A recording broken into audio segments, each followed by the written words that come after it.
नमस्ते, जय श्री कृष्णा, राधे राधे। जीवतिया माई की सोहर।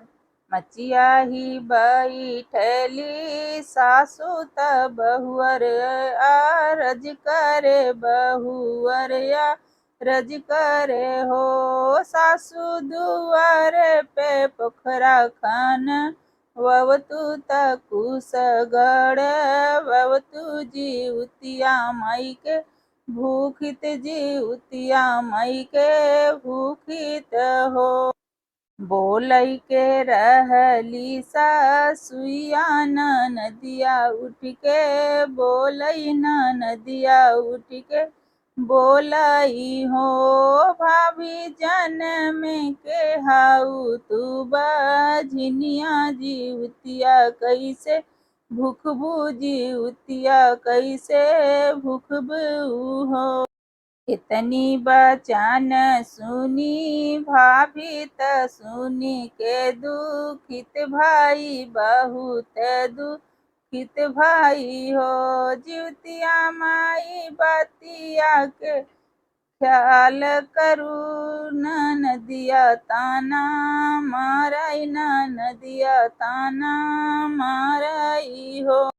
जीवतिया माई बतिया के ख्याल करू, नदिया ताना मारई, नदिया ताना मारई हो। मचिया ही बैठली सासु त बहुअरिया रज करे, बहुअरिया रज करे हो। सासु दुआरे पे पोखरा कन ववतु त कुसगढ़, ववतु जीवतिया माई के भूखित, जीवतिया माई के भूखित हो।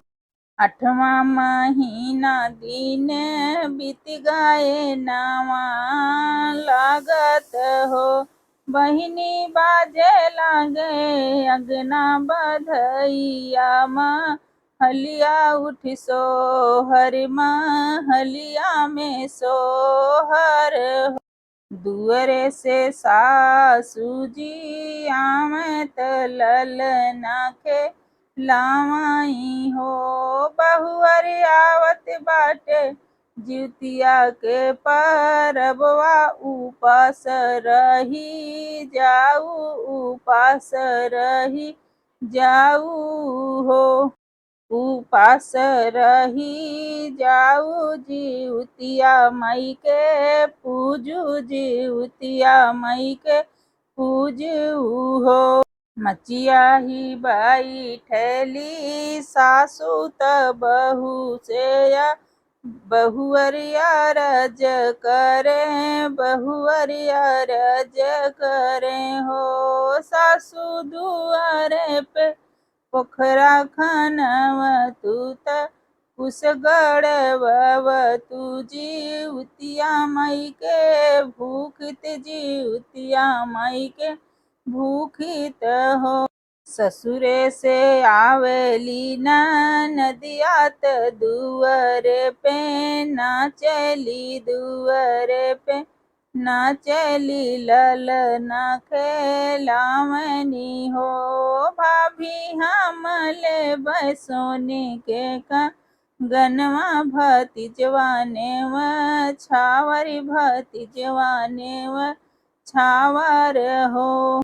ननदी केहू के ना मारक चाही, ताना जीवतिया माई गोद भरली, जीवतिया माई गोद भरली हो। मचिया ही बैठली सासु त बहुअरिया रज करे, बहुअरिया रज करे हो। सासु दुआरे पे पोखरा खनवतु त कुसगढ़, ववतु जीवतिया माई के भूखित, जीवतिया माई के भूखित हो।